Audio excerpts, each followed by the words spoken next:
Bonjour à tous. Aujourd'hui, j'ai choisi de vous parler de mon stage de respirologie. La respirologie s'appuie à la fois sur les techniques traditionnelles, bouddhisme, médecine chinoise, yoga, le pranayama pour ceux qui connaissent, et aussi sur les nouvelles avancées fascinantes des neurosciences.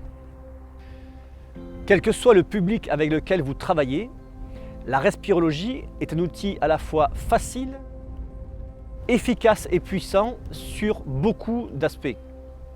La concentration, la confiance en soi, le stress, le mal de dos, la performance sportive, etc.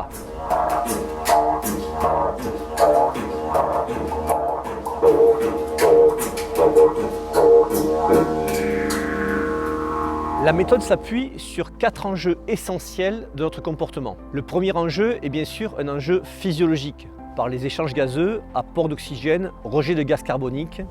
Le deuxième enjeu est un enjeu mécanique, notamment au niveau de tout ce qu'on appelle les muscles profonds, le transverse, le diaphragme, le plancher périnéal, qui vont avoir un impact direct sur notre squelette et sur la posture.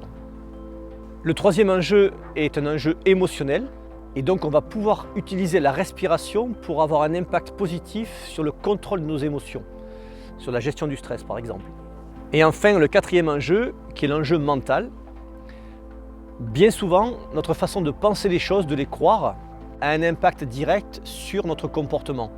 Le stress, le trac, la boule au ventre nous fait agir différemment, alors que ce qui se passe n'est pas vraiment réel, c'est de l'imaginaire ou du virtuel.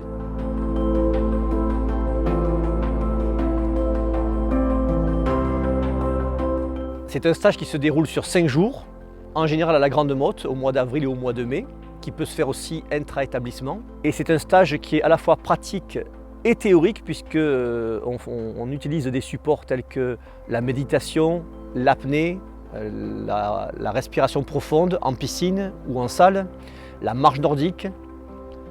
La respiration est beaucoup utilisée pour mettre les gens en capacité d'écoute et de connexion avec eux-mêmes. Et c'est un stage qui se termine, notamment pour ceux qui le veulent, par un certificat de technicien en respirologie.